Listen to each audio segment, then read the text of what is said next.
Ya, vale. Aquí ya.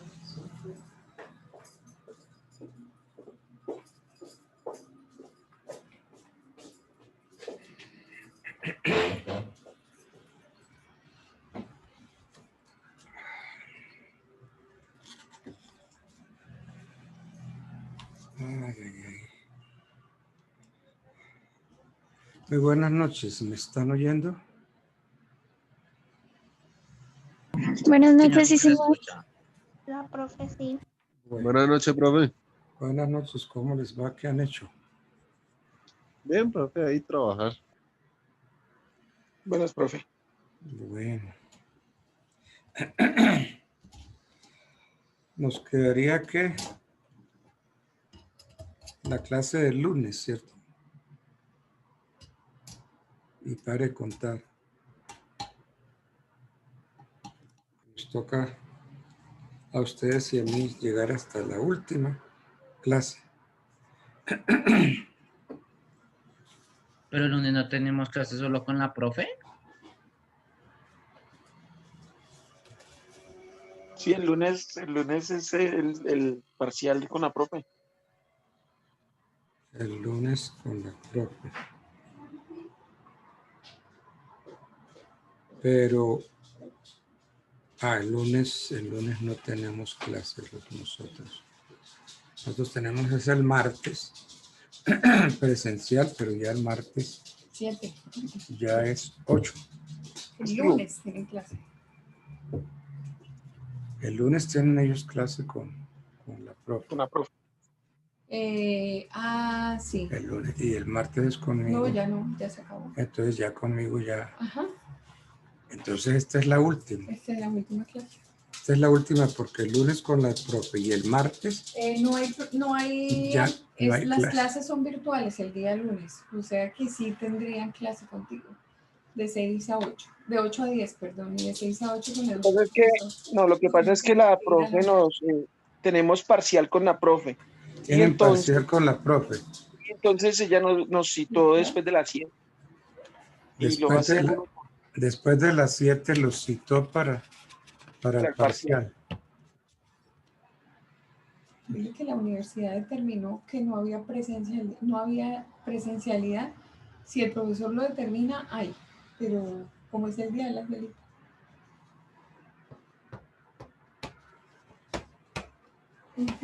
¿Cuándo es tu última clase?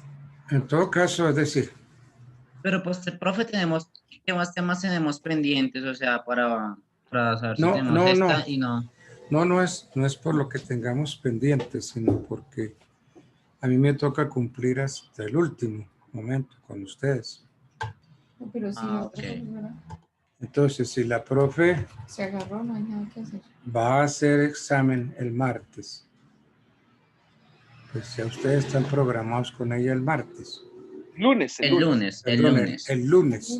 El lunes están programados con ella el lunes. Entonces ya no. Y el martes conmigo, pero ya el martes no. Por ende, entonces va a ser esta la última clase. Yo creo que no hay nada más que hacer, es la última clase. ¿Están de acuerdo ustedes? ¿Aló? Sí, señor. Porque es que no quiero después que pasen quejas diciendo que el profesor Altamar no nos dictó clase virtual el lunes. Porque aunque yo el lunes yo estoy programado con ustedes. No hay problema. Yo no creo que mis compañeros pongan problema por eso. Además, pues si hay algún tema pendiente, no vamos al día, creo, con usted, ¿cierto, profe? Y no, nosotros estamos al día. Pero entonces me preocupa eso. Entonces la profesora lo citó a las 7. Hizo un examen de mínimo de 2 horas, me imagino. ¿Sí o no? Sí, es individual, uno por uno, nos van llamando uno por uno y... Va a ser individual uno por uno. Sí, es, Ya, es no. parcial, es parcial individual, o sea, parcial final individual de todos los temas vistos en las clases. Individual de todos los temas vistos. Y lo van a empezar a las 7, ¿cierto? Sí, sí, señor. Y de acuerdo como vamos, fuéramos llegando. Ay, que cuando vayan, en la forma en que vayan llegando. Sí, el lunes es con ¿cómo se llama la profesora? Yo no me acuerdo. No sé. Diana, creo que ¿Y qué materia es? Luz. Luz, ¿Qué materia están viendo? interpretación judicial, ¿no? Interpretación judicial. Interpretación Y, jurídica. Interpretación jurídica, perdón. y no saben cómo se llama la profesora. Se llama Luz. Luz. Luz. Se llama Luz. Tú no tienes la culpa. Entonces la profesora llegará a las 7. 7. Hoy es la última clase tuya. 7 se gasta 2 horas, pues así como bajito. 8, 9. Y a las 9 no vamos a empezar clase. Por consiguiente, si esta hoy es la última clase. ¿Ok? Bueno. Pregunto, ¿alguno de ustedes se ha quedado sin nota? Buenas noches, profesor. Buenas noches, ¿con quién hablo? Con Erika Páez. Ah, mi amiga, la de la foto. Esa foto toda sexy con el pelo así caído por un lado. Sí, Erika, cuéntame. Buenas noches. Sí, lo que pasa es que ayer mis compañeros me informaron que mi compañera Lorena y yo no teníamos nota y nosotros presentamos todo al día. No, sí. ¿Tú eres Mora Cortés, Angie Lorena? Ella es mi compañera con la que expusimos ayer y en la primera exposición también. Entonces ella, Mora. Y tú eres Erika. Erika Páez, sí, señor. Ah, bueno. Entonces, a ver. Angie Lorena sí tiene la segunda nota, primera y segunda nota. Y tú, Erika, solamente Sí. tienes la primera nota. Te Y yo faltaría el segundo puse ayer. examen. ¿Ah? Por eso, una fue la primera exposición y la otra es la del día de ayer. Pero ayer no te califiqué, Erika. No apareces calificada. Sí, profe, ella Pero participó en el primer grupo. usted me Ella dijo estuvo en el que primer 3 grupo, puntos. o sea, ayer, o sea, hasta el momento todos los estudiantes hemos presentado las dos exposiciones. Ok. Recuérdenme el primer grupo. ¿Quiénes estaban? Estaba Laura Lorena, Valentina, Angie Lorena Mora, A ver, Laura Mora, vamos por y partes. Paula. Mora Cortés, Angie Lorena. Ok, ya sí, la encontré. La otra Laura niña, Valentina Rivas, Rivas Guerrero, Laura Valentina. sí, señor, Sí, Paula Guerra, permítame ver. Paula Valentina Guerra. sí, Sí. señor, y Erika Páez. Y Erika Páez. Ellas eran el primer grupo. Sí. Entonces, Erika Páez.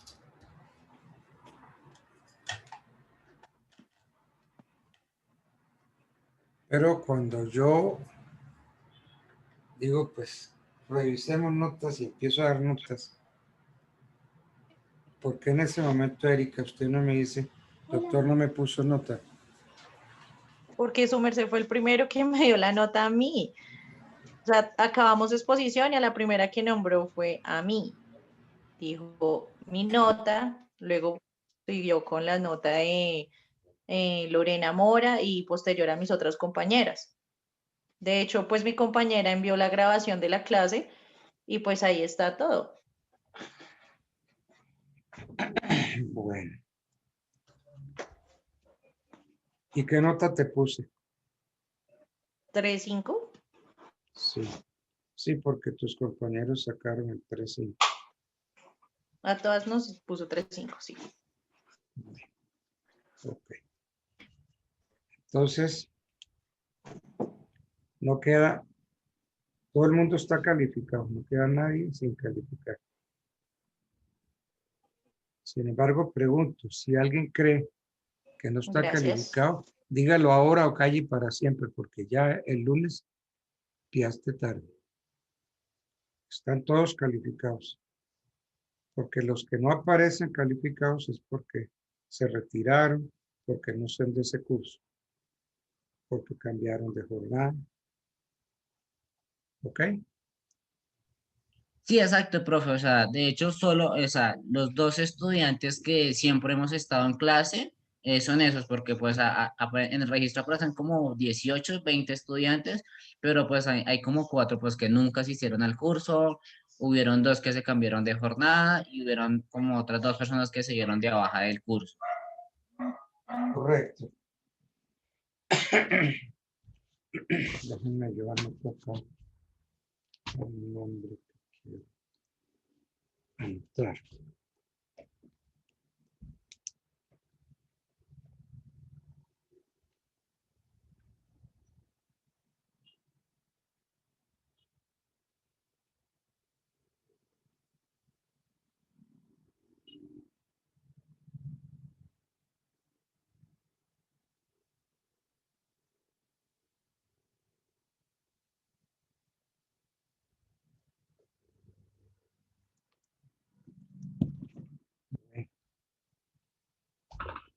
Bien.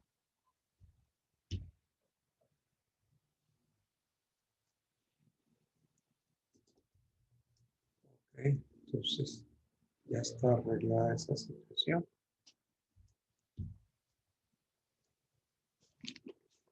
Bien. Entonces,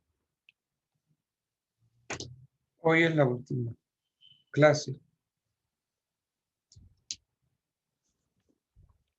Se me ocurre recordar algunas cosas que ya vimos para cumplir con el requisito de la última clase. Vale la pena, pues, decir que esta es la primera vez que yo dicto en un curso técnico, este curso de criminalística, judicial y criminalística. Estoy convencido de que ustedes van a salir con una buena preparación. El tiempo de duración de estudio de ustedes es que de un año. ¿De cuánto es?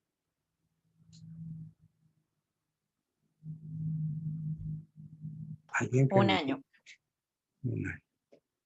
¿Y lo terminan cuándo? En agosto. Agosto. En agosto. ¿Y qué grado les dan? Técnico profesional. Investigadores judiciales en criminalística. Técnico judicial e investigadores judiciales y criminalística. Está bueno, eso está bien. Está interesante. O sea que ustedes ya tienen casi que un cacho el título. Qué bueno. ¿Y alguno de ustedes piensa de pronto seguir con estudios de derecho? Sí. Sí, qué bueno. Sí, sí. Porque entonces tienen que homologarlos para ver qué materias les valen y en qué semestre los ubican. Muy interesante. Los felicito por ahí. Muy bien. Hoy yo estoy así como medio medio así como medio disfónico. Bueno, recordemos cuáles son las formas tradicionales de solución de los conflictos. A través del desarrollo histórico de la humanidad, la doctrina es la doctrina la que ha establecido 3 formas de solución de conflictos, a saber, la autodefensa, que también se llama autotutela, la autocomposición y la heterocomposición. Entonces, solución de conflictos, autodefensa, autotutela, autocomposición, heterocomposición. La autodefensa o autotutela es la más antigua manera de solución de conflictos o controversias. Es la más antigua que ha usado el ser humano. Y allí metió la fuerza. Entonces, la más antigua manera de solución de conflictos en su más primitiva reacción, la fuerza. Entonces, se llega a la propia regulación de la fuerza como una fórmula sancionadora. Por ejemplo, ustedes han oído hablar mucho de la ley del talión, de ojo por ojo, diente por diente. Pero no 2 ojos por un ojo o un diente por 2 manos. No. Es equitativa la cosa. Si tú me sacas un ojo, yo tengo derecho a sacarte un ojo. Si tú me sacas un diente, yo tengo derecho a sacarte un diente. ¿Por qué? El asunto era proporcional, ¿no? 1 por 1. Si tú me sacas un ojo, pues yo tengo derecho a sacarte un ojo también. Si tú me arrancas un diente, pues yo te arranco un diente también. Si tú me matas un hijo, yo tengo derecho a matarte un hijo. Entonces, allí imperó fue la fuerza. Pero el primer intento de progreso fue fijar la medida de reacción en el sistema de composición. La composición. Donde se permitía la reacción individual o familiar o de grupo. Es una forma muy primitiva de intervención de la colectividad para determinar el modo de sanción ante el violador. Eso pues lo que podemos decir de la primera forma de solución de conflictos, la autodefensa. Entonces la autotutela o autodefensa se caracteriza por que no hay un conciliador, la ausencia de alguien como un conciliador, como un juez. El conciliador, el juez, es la persona diferente a las partes y es la que puede resolver el conflicto. Entonces, la autotutela se caracteriza porque no hay un juez, no hay un conciliador. Entonces, es la imposición de la decisión de una parte a la otra. Y entonces opera la fuerza. Hoy, pues, hay excepciones, como la legítima defensa, por ejemplo, como el derecho de huelga. Y la última, quizás la más estúpida de todas, la guerra. La guerra donde el Estado reconoce como solución la fuerza. Cuando no tiene otra forma para defenderse sino utilizando la fuerza.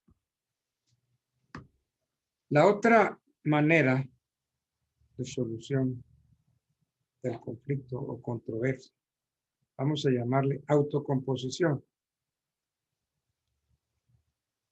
es la solución del conflicto, la solución de la controversia por las propias partes.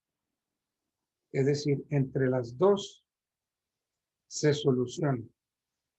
Ninguna le impone nada a la otra. Las dos partes buscan la solución. Entonces podemos decir que la autocomposición se da cuando las partes se ponen de acuerdo en la solución del conflicto de la controversia, sin acudir al juez, sin acudir al órgano jurisdiccional del Estado.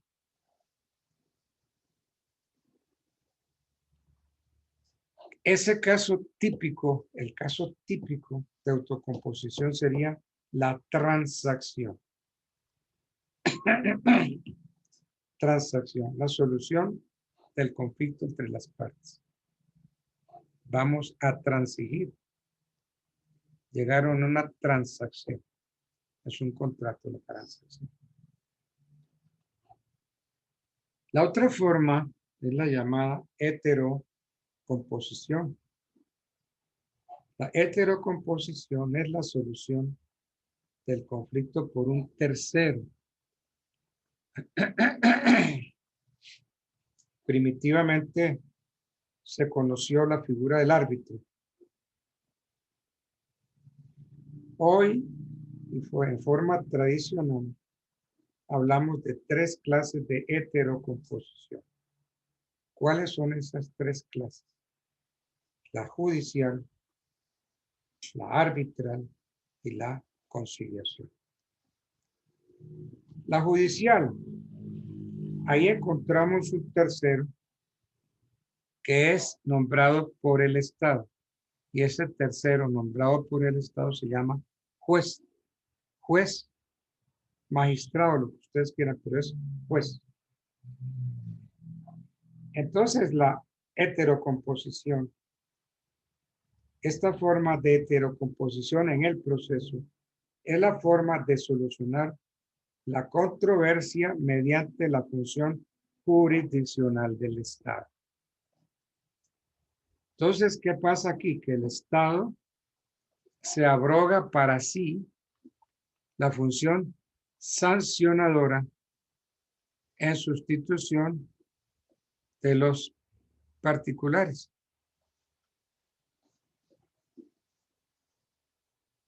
Si la justicia, si el Estado prohíbe que se efectúe, que se haga justicia entre particulares, pues el Estado debe organizar su propia justicia a través de la rama jurisdiccional.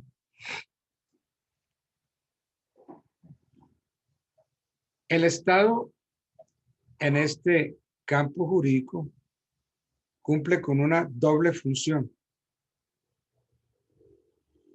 De una parte, mediante una de sus ramas, la rama jurisdiccional, debe brindarle la tutela jurídica al que busca la protección del Estado para sus derechos vulnerados o amenazados.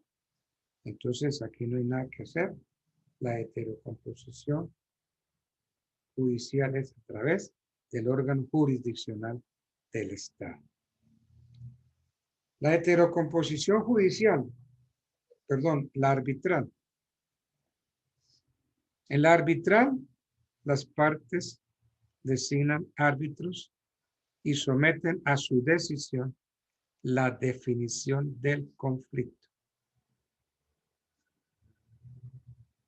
Si se quiere, la justicia arbitral es la más primitiva y original, pero solamente en los últimos tiempos ha tenido su desarrollo. Pero esa justicia es la justicia más cara de todas. ¿Por qué? Porque toca pagarle honorarios a los árbitros que integren el tribunal de arbitramiento. Y esos honorarios son supremamente altos.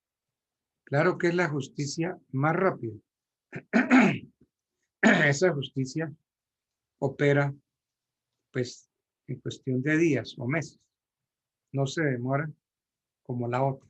No se demora tanto tiempo. Entonces la árbitra se hace generalmente en la Cámara de Comercio. La Cámara designa a los árbitros, se integra el Tribunal de Arbitramiento y se produce un fallo. Y ese fallo es la sentencia. Ese fallo resuelve el problema de las partes. Es una sentencia. Solo que se llama laudo. Esa sentencia lo llamamos laudo arbitral.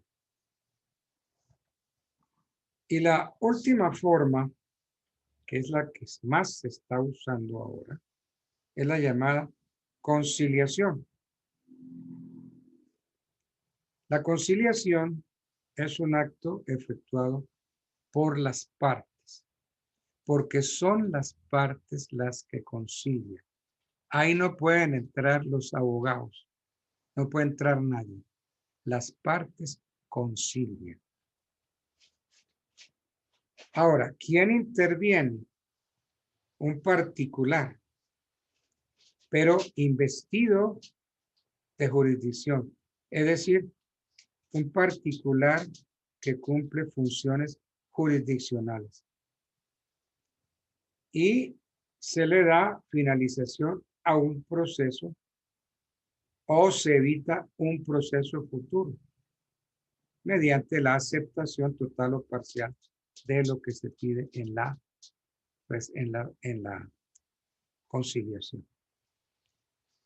Esa es la última. En la actualidad, se vislumbra en el horizonte jurídico el deseo de los asociados para implementar más formas de solución de conflictos. Y ojalá el legislador se apersone de este deseo de la sociedad y se reglamenten lo más pronto posible otras formas de arreglo de los concilios, de los conflictos entre los asociados. Esta es como la idea y se tiende a que todos sean conciliadores. Y la conciliación ha dado resultado, pero se quiere que haya otras formas, ¿no? Que solucionen el conflicto.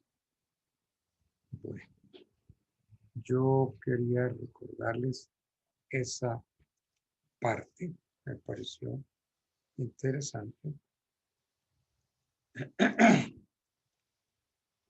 Quería también recordar un poco el derecho procesal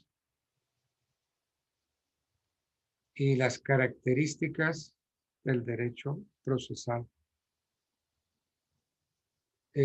Entendemos por características del derecho procesal los distintivos que lo distinguen, que lo diferencian del derecho sustancial o material.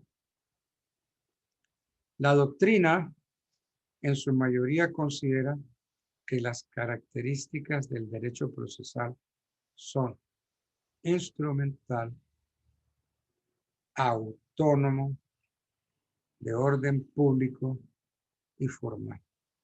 Entonces, repito las características del derecho procesal. Características trazadas por la doctrina. Instrumental, autónomo, de orden público, formal. Entonces, la primera característica del derecho es ser instrumental, por ser el medio obligado y necesario para hacer efectivos los derechos consagrados en las demás normas del derecho sustancial o positivo. Tenemos que decir que por sí solo el derecho procesal no cumple ningún fin. No.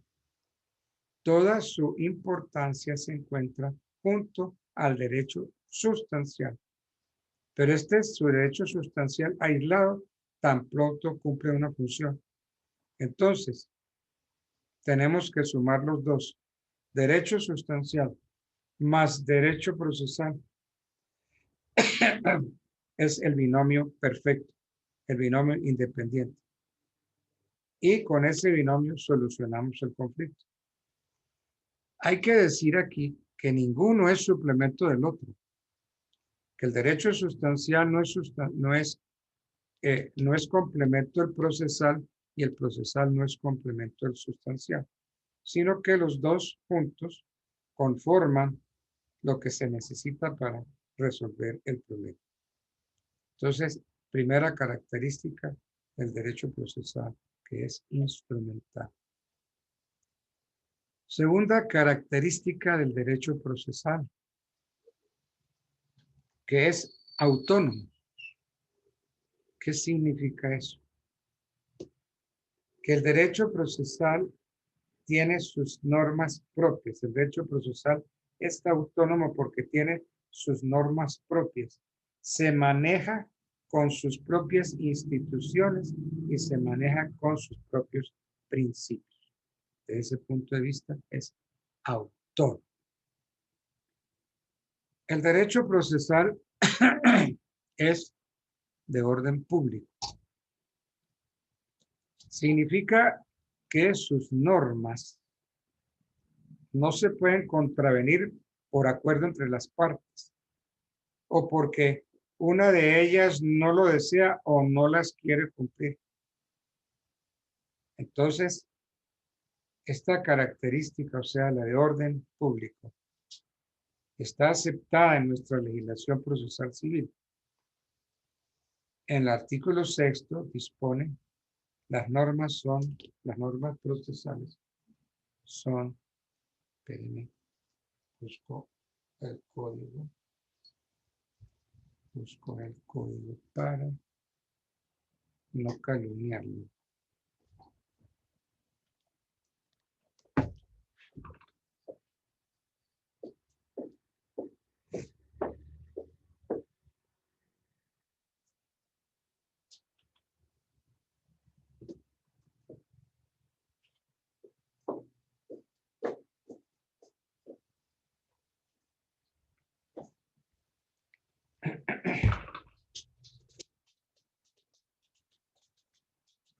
Y vamos,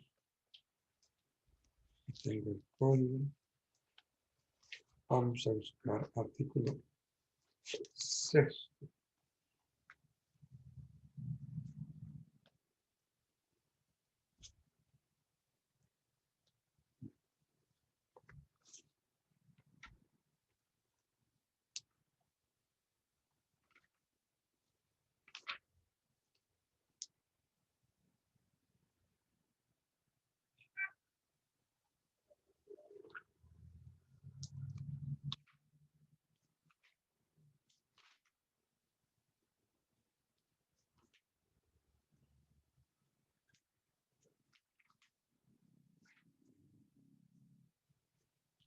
Tengo un error en esta apreciación.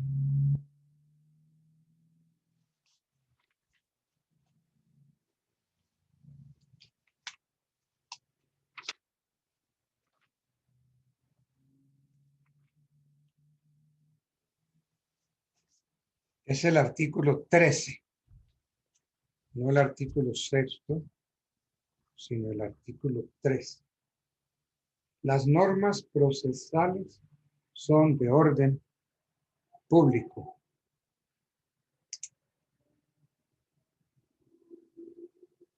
Las normas procesales son de orden público y por consiguiente de obligatorio cumplimiento y en ningún caso podrán ser derogadas, modificadas o sustituidas por los funcionarios o particulares, salvo autorización expresa de la ley. Entonces, dispone el artículo 6º que las normas procesales son de orden público, por consiguiente, obligatorio cumplimiento.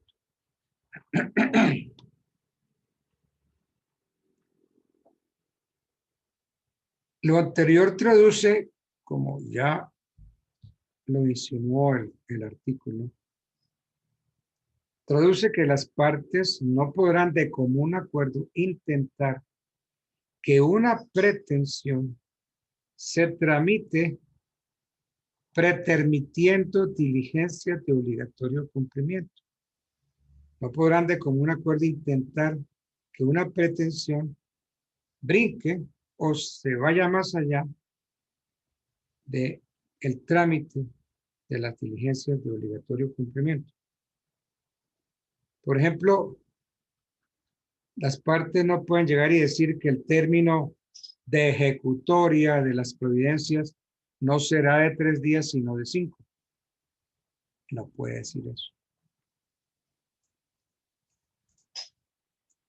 Pero claro, sí podrán renunciar a términos. Pero hay una prohibición. Entonces, no se puede pretermitir lo que está en la norma. La otra que mencionamos, la otra característica de el derecho procesal es que sea formal. Es formal por cuanto regula la forma de la actividad jurisdiccional. Dice cuál es el contenido de la materia, el proceso, cómo se realiza, el contenido del proceso, las acciones, etc. Entonces, la actividad jurisdiccional está reglamentada por el derecho procesal. Es el Código General del Proceso que nos indica cómo es que está reglamentado. Bien. Dentro de este repaso, recordemos cuál es el objeto del derecho procesal. El objeto del derecho procesal es el de regular la función jurisdiccional del Estado. Regular la función jurisdiccional del Estado, especialmente en la solución de los conflictos entre particulares. Solución de conflictos entre particulares y el Estado. La prevención, investigación y sanción de los delitos. La tutela del orden jurídico constitucional y la tutela de la libertad individual. Entonces, ese es el objeto. La función jurisdiccional del Estado son esas 5 que les mencioné.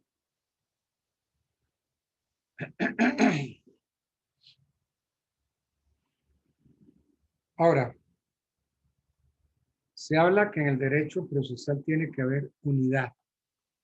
Unidad.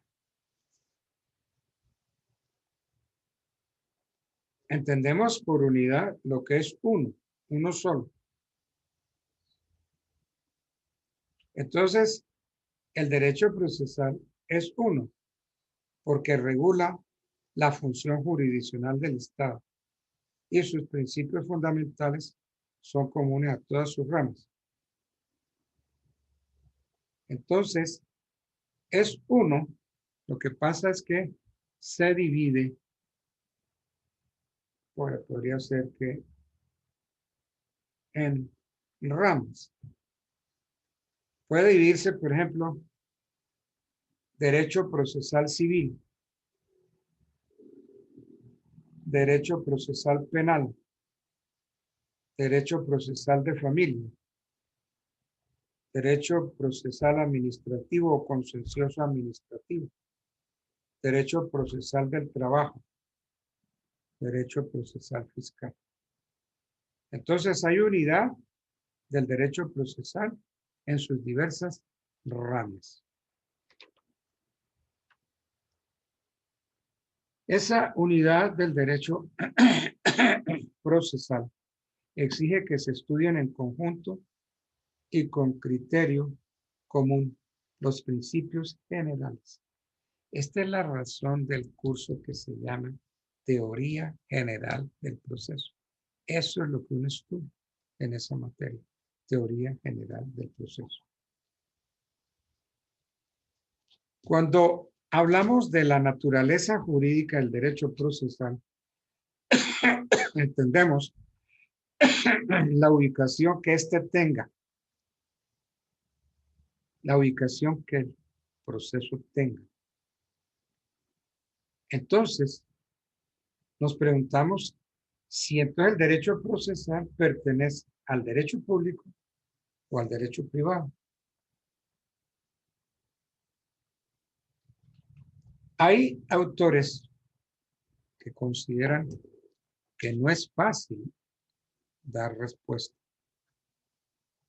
Que no es fácil porque es necesario tomar dos aspectos para poder determinar la condición del derecho procesal. Entonces se dice que es subjetivo y que es objetivo. Ese jurista, ese tratadista se llama Hugo Rocco, con doble C, Hugo Rocco. Entonces Hugo Rocco estima que es necesario tomar conjuntamente esos dos aspectos, el subjetivo y el objetivo. ¿Cuál sería el aspecto subjetivo?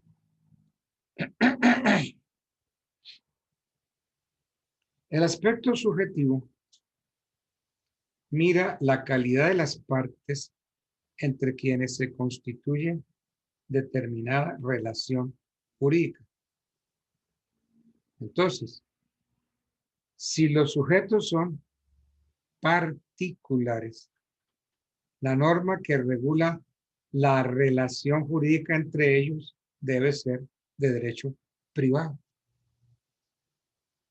Y viceversa, en la relación jurídica entre particulares y el Estado, entonces es el derecho público.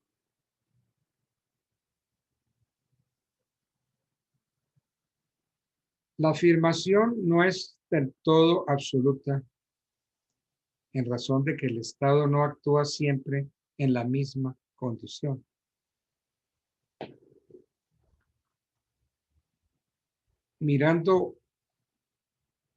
Consultando la obra de un excelente procesalista como el doctor Jaime Azula Camacho, a quien conocí en la Universidad Libre, excelente tratadista de derecho procesal. Es uno de los hombres más cultos que pueda tener la profesión. De los abogados cultos, de los abogados señores, es Jaime Azula Camacho. Jaime es boyacense, natural de Tunja, egresado de la Universidad Libre de Bogotá y desde entonces profesor de la Libre, ha sido decano, ha sido rector. Trabajé mucho, no solamente trabajé con él en la Libre, sino que a él lo nombraron decano en la Universidad Militar y me llevó allá como profesor de obligaciones. Entonces, ¿qué dice el maestro Azula Camacho?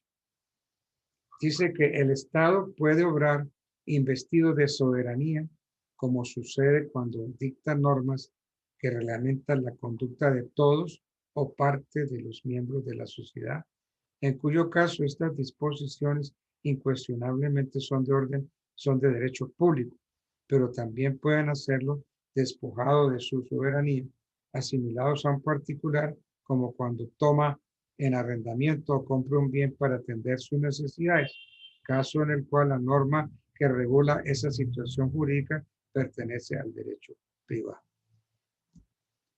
Acabé de leer el concepto de Jaime Azula al respecto. Bueno, ese es el aspecto subjetivo. El aspecto objetivo. El aspecto objetivo es el contenido o materia sobre la cual recae la relación jurídica formada entre los sujetos. Entonces, si ese contenido o materia tiene un interés de carácter general en razón de que satisface necesidades sociales, las normas, obviamente llega uno a esa conclusión, las normas que lo regulan son de derecho público. En cambio, si el interés es de índole individual, si el interés es de índole individual, por cuanto solo se refiere a las partes intervinientes, las disposiciones correspondientes que las reglamentan son de derecho privado.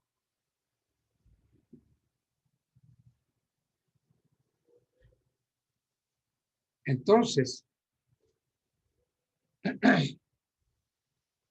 porque estamos preguntándonos la naturaleza jurídica del derecho procesal, si pertenece al derecho público o al derecho privado. Todavía no hemos llegado a la conclusión.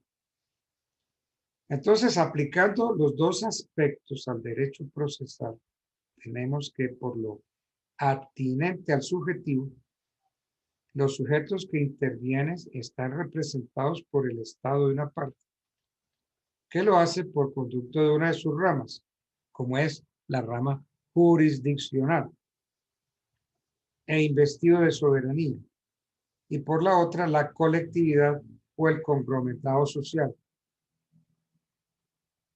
y que por lo referente al objetivo, el contenido está constituido por interés de carácter general, puesto que se dirigen a preservar la paz, la armonía de la sociedad, por lo cual tiene que concluirse que el derecho procesal pertenece al derecho público. Y así lo sostienen casi todos los tratadistas. Derecho público. ¿Qué definición se podría dar del derecho procesal? Hay muchas definiciones, pero yo he tomado para esta noche dos. Una, la del doctor o maestro Benigno Cabrera Acosta. El doctor Cabrera Acosta dice, comillas, lo voy a leer: el estudio de los principios, derechos, facultades, cargas, obligaciones que en desarrollo del proceso con ocasión de la jurisdicción son comunes a todos los procedimientos y cuya observancia corresponde al juez y a las partes. Eso dice Benigno Cabrera Acosta. ¿Y qué dice el maestro Hernando Davis Echandía? Lo más grande que ha dado el país en derecho procesal. El maestro Davis dice, lo voy a leer: el derecho procesal es el conjunto de normas y principios que regulan la función jurisdiccional del Estado en todos sus aspectos y que por tanto fijan los procedimientos que se van a seguir para obtener la actuación del derecho positivo en los casos concretos y que determinan las personas que deben someterse a la jurisdicción del Estado y los funcionarios encargados de ejercer. Y un eminente maestro del externado colombiano, porque Davis fue de la Libre, el maestro Hernando Morales Molina, del externado, dice: entendemos por derecho procesal el conjunto de normas jurídicas dictadas por el Estado para el ejercicio de la función jurisdiccional. Esta es una definición cortica que encierra todo. Me gusta mucho la definición de Hernando Morales. Entendemos por derecho procesal el conjunto de normas jurídicas dictadas por el Estado para el ejercicio de la función jurisdiccional. No fue mi maestro, pero me gusta esa definición, porque yo soy discípulo de Hernando Davis Echandía.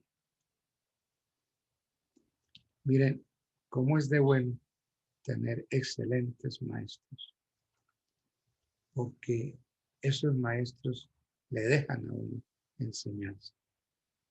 En cambio, si llega de profesor alguien que no tiene recorrido, no tiene trascendencia, pues nada deja, ¿no? Bueno.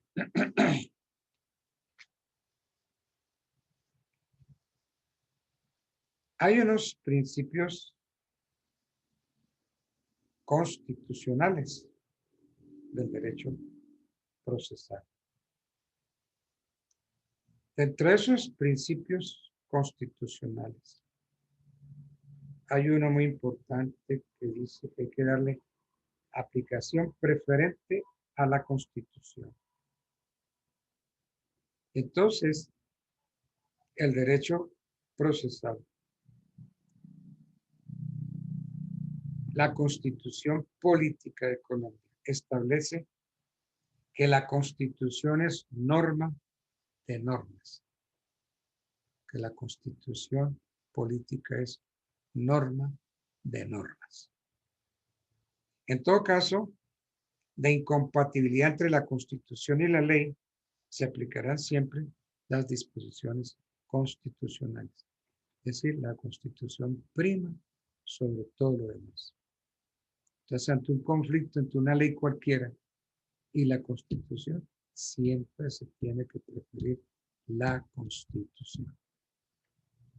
Bueno.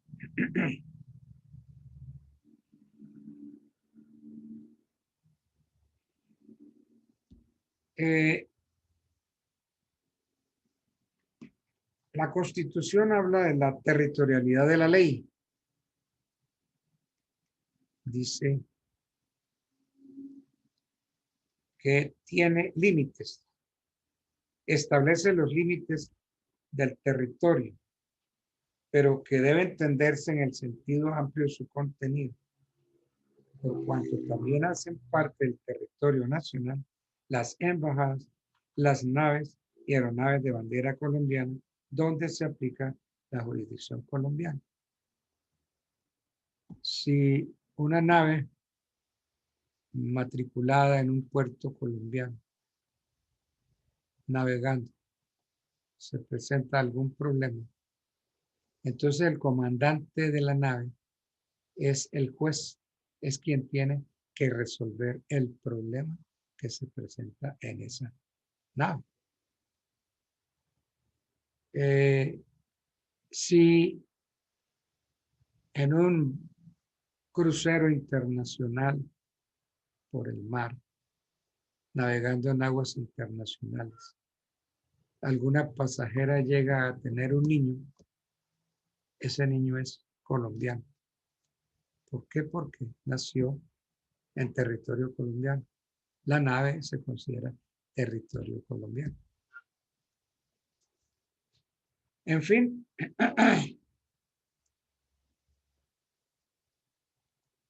otro principio es la primacía de los derechos humanos y el amparo a la familia. Primacía de los derechos humanos. El Estado reconoce sin discriminación alguna la primacía de los derechos inalienables de la persona y ampara a la familia. La ampara como una institución básica de la sociedad. Otro principio constitucional del derecho procesal es la responsabilidad. El derecho, no, la Constitución. En la Constitución, en el artículo 6, encontramos una norma que dice que los particulares solo son responsables ante las autoridades por infringir la Constitución y las leyes. Hablando de responsabilidad, la Constitución dice que los particulares solo son responsables ante las autoridades por infringir la Constitución y las leyes. Y aquí aclara, los servidores públicos lo son por la misma causa, pero además por omisión o extralimitación en el ejercicio de sus funciones. Entonces,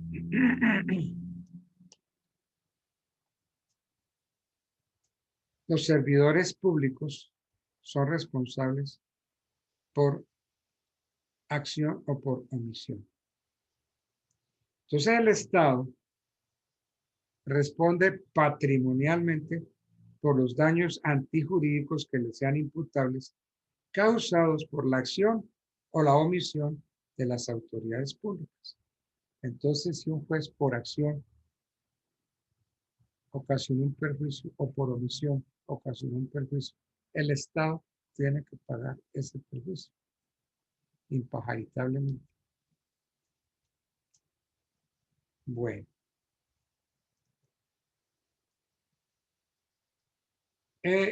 Hay un artículo en la Constitución muy importante, que es otro de los principios, y es el de que, pues si se llama, lo podemos titular, garantías judiciales. Garantías judiciales. La Constitución en el artículo 28 establece que toda persona es libre. Libre, toda persona es libre. Aquí, si alguien es esclavo, al pisar suelo colombiano, inmediatamente adquiere su libertad. No hay nada que hacer. Colombia es un país libre. Entonces, ese artículo 28 establece que toda persona es libre, que nadie puede ser molestado en su persona o familia, ni reducido a prisión o arresto, ni detenido, ni su domicilio registrado, sino en virtud de mandamiento escrito de autoridad judicial competente con las formalidades legales y por motivos previamente definidos en la ley. Entonces, esa es una garantía. Toda persona es libre. Entonces, de acuerdo con eso, la persona detenida preventivamente será puesta a disposición del juez competente dentro de las 36 horas siguientes para que éste adopte la decisión correspondiente en el término que establezca la ley. Entonces, una persona que fue detenida de forma preventiva tiene que ser puesta a disposición del juez. Y la ley da 36 horas para que se haga esto. Porque si no se hace esto, como esa persona fue privada de su libertad, tiene derecho al habeas corpus. ¿Qué es el habeas corpus? Entendámoslo. Quien estuviere privado de su libertad y creyere estarlo ilegalmente, tiene derecho a invocar ante cualquier autoridad judicial en cualquier tiempo, por sí o por interpuesta persona, el habeas corpus, que se debe resolver en el término de 36 horas. Entonces, o lo pone, lo detiene o lo deja en libertad. Una de las dos. Porque una situación irregular no puede ser. Entonces hay que definir esa situación. Y se define, pues, a través del habeas corpus. Bueno. Otro principio importante es el de las dos instancias. Las dos instancias. ¿Qué quiere decir eso? Que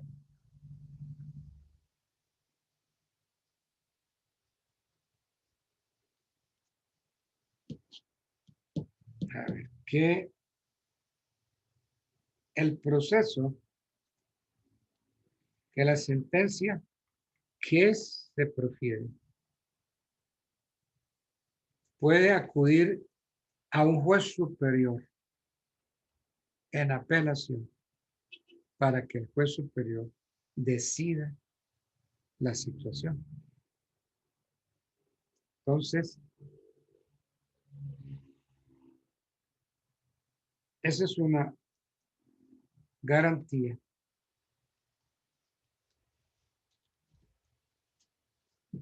que tiene el derecho procesal.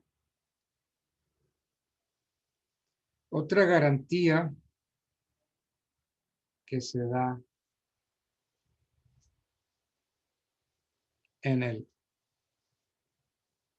derecho procesal es el llamado debido proceso.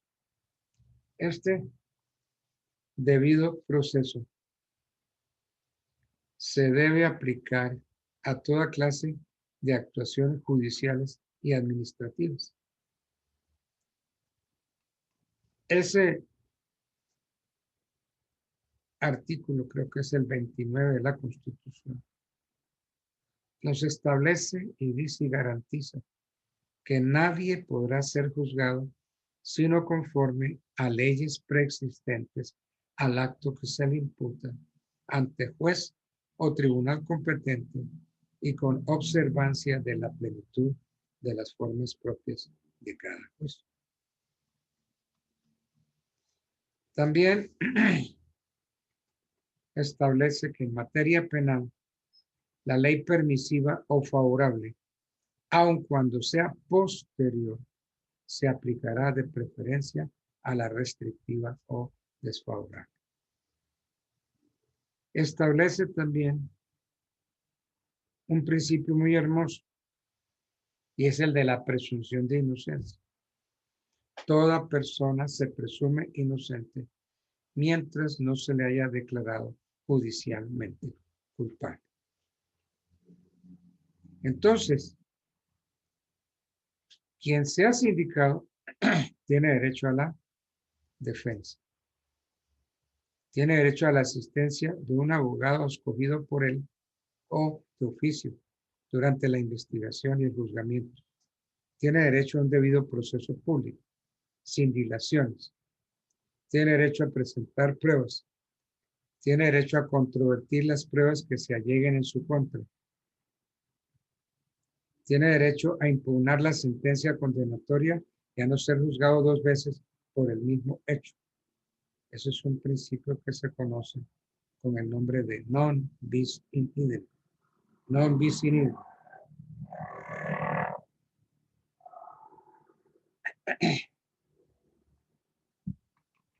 Entonces, les hablaba de que hay un derecho que se llama habeas corpus.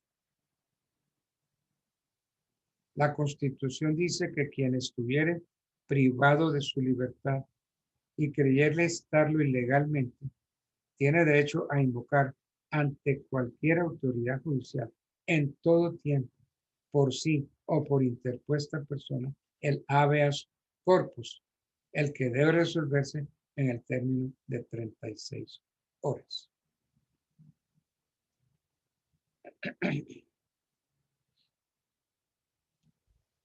Bueno. Hay una detención civil. Una detención civil. Y eso tiene que ver con la flagrancia. Flagrancia. ¿Qué es eso? Nuestra Constitución establece que el delincuente sorprendido en flagrancia, o sea, en el momento en que está cometiendo el delito, ese delincuente puede ser aprehendido y llevado ante el juez por cualquiera de nosotros, por cualquier persona. Y hay una autorización de antemano. Si ese sujeto que delinquió llega a huir Entonces, si los agentes de la autoridad lo persiguen y ese tipo se refugia en su propio domicilio, la policía puede penetrar en él para el acto de la aprehensión. No hay nada que hacer, porque es que antes había violación de domicilio, entonces no podía entrar la policía. Hoy sí, la policía puede entrar persiguiendo al autor. Entonces,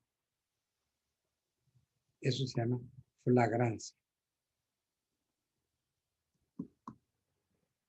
Hay otro principio de la no incriminación.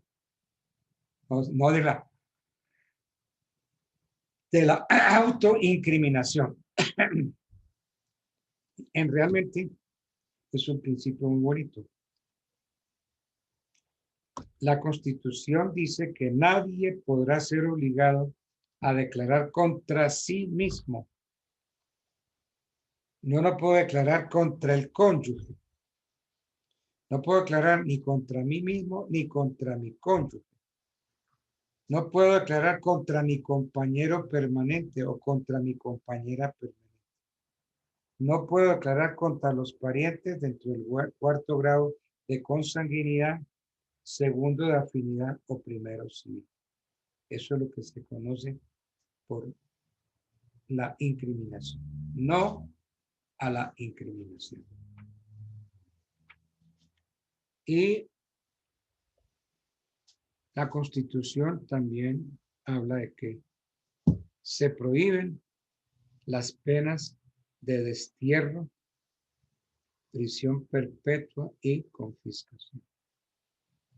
Hoy un juez no puede condenar a nadie al destierro, no puede condenar a nadie a prisión perpetua y a confiscación. Sin embargo, hay un proyecto para los violadores de niños. Entonces, ese proyecto trata de establecer una norma que diga que los violadores de niños van a ir a pagar una cárcel de por vida. Entonces, una detención perpetua. Una detención para toda la vida. Nosotros aquí no tenemos, como en otros países, la pena de muerte. Entonces aquí no podemos pensar en pena de muerte. Porque qué tal donde pusiéramos la pena de muerte. Los políticos que utilizan todo y hacen hasta para vender y procesalmente hacen lo que les da la gana. ¿Qué tal que existiera la pena de muerte? Pues vivirían matando a todos sus opositores políticos. Pero estamos tratando de poner cadena perpetua, prisión perpetua a los violadores de niños. Y verdad que sí, se lo merece. Yo sería uno de los que votaría a favor si eso lo someten a la consideración de los asociados, nosotros los colombianos. Yo voto a favor de la prisión perpetua. Otro principio que dice que la administración de justicia es función pública. Sus decisiones son independientes. Las actuaciones son públicas y permanentes. Entonces, no hay nada que hacer. La administración de justicia es una función pública. Las actuaciones son públicas y permanentes, con unas excepciones que establece la ley. Bueno.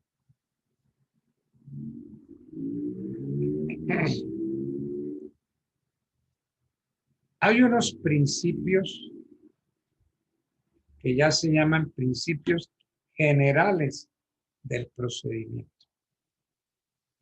Principios generales del procedimiento.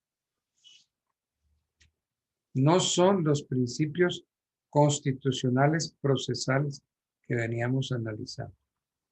Eso ya los vimos. Principios constitucionales procesales.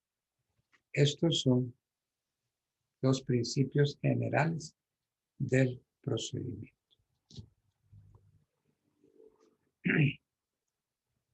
Se entiende por principios fundamentales del procedimiento aquellos que miran la organización del proceso. Y estos varían de acuerdo a las circunstancias políticas, económicas y sociales imperantes en el estado a que estemos haciendo referencia. En Colombia consideramos que son los siguientes: principios generales del procedimiento. El de la inmediación, el de la eventualidad o preclusión, el de la economía procesal, el principio de las dos instancias, el principio de la lealtad procesal, probidad o buena fe, el principio de la impulsión del proceso, el principio de la motivación de la sentencia, de la congruencia, de la valoración de las pruebas por el juez, el principio de la obligatoriedad de los procedimientos establecidos en la ley. En fin, el principio de la verdad procesal, del interés para intervenir, el principio de el contradictorio, de la audiencia bilateral, de la impugnación, de la carga de la prueba y de la cosa juzgada.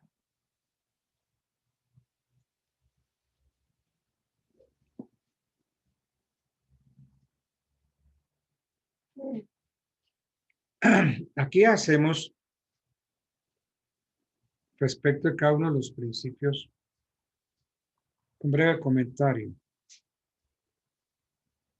Lo primero que debemos advertir es que el estudio de los principios, como todos los temas jurídicos, han sido objeto de profundos debates académicos, por cuanto algunos doctrinantes consideran como principios algunas reglas técnicas y otros las consideran como reglas técnicas o sistemas procesales, siendo que son verdaderos principios. Yo me atrevería a pensar que estos varían de acuerdo con los sistemas político, económico y social imperantes en cada estado. Entonces, podemos considerar que a los que aquí hacemos referencia son los imperantes en los estados denominados democráticos, no en las dictaduras disfrazadas de democracia, como la de nuestro vecino en Venezuela.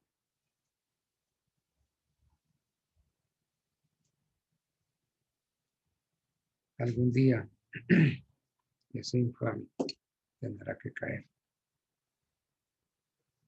Pero esas son las consecuencias de una mala elección. El pueblo no pensó en qué se les venía encima al elegir a ese señor, elegirlo presidente de la República. Ya Venezuela es un estado peor que el de Cuba. Ahora sí es invivible, ya no hay garantías de nada. Hay que estar muy pendientes. Bueno, hay unos principios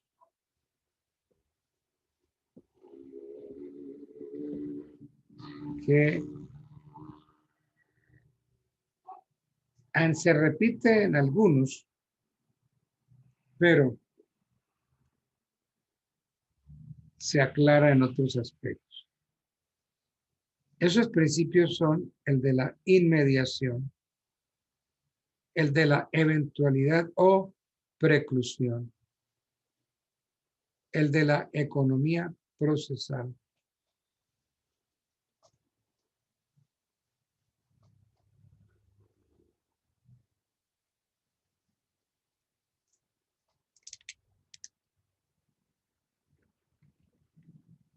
inmediación, eventualidad o preclusión, principio de la economía procesal, principio de las dos instancias, principios de la lealtad procesal, probidad o buena fe, principio de la impulsión del proceso, de la motivación de las sentencias, de la congruencia, de la valoración de las pruebas por el juez,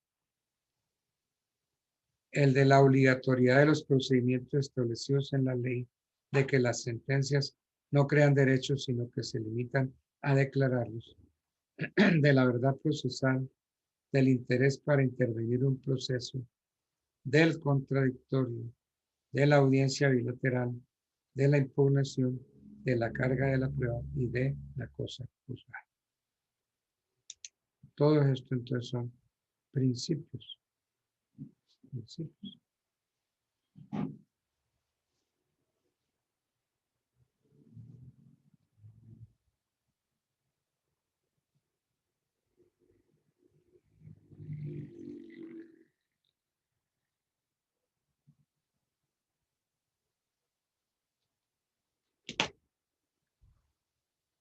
Bueno, yo creo que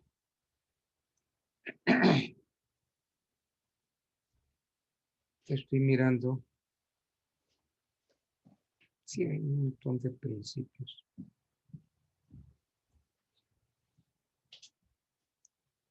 Lealtad procesal, buena fe, la impulsión del proceso, motivación de las sentencias, de la evaluación de las pruebas por el juez, obligatoriedad de los procedimientos establecidos en la ley, el principio de que las sentencias no crean derechos, sino que se limitan a declararlos, el principio de la verdad procesal, del interés para intervenir en un proceso, el principio del contradictorio, el principio de la audiencia bilateral, de la impugnación, de la carga de la prueba y de la cosa juzgada.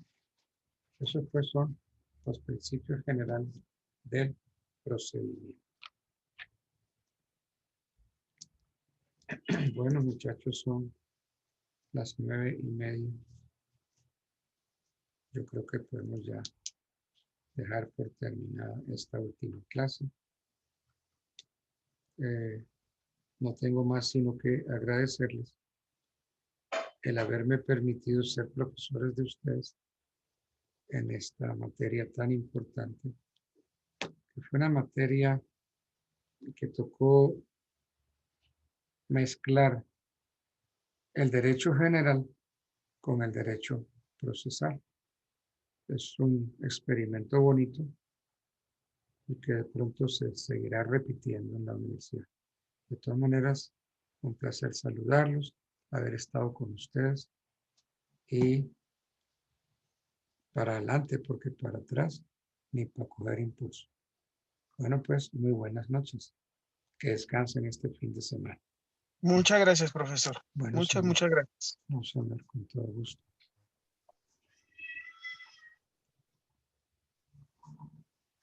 Chao,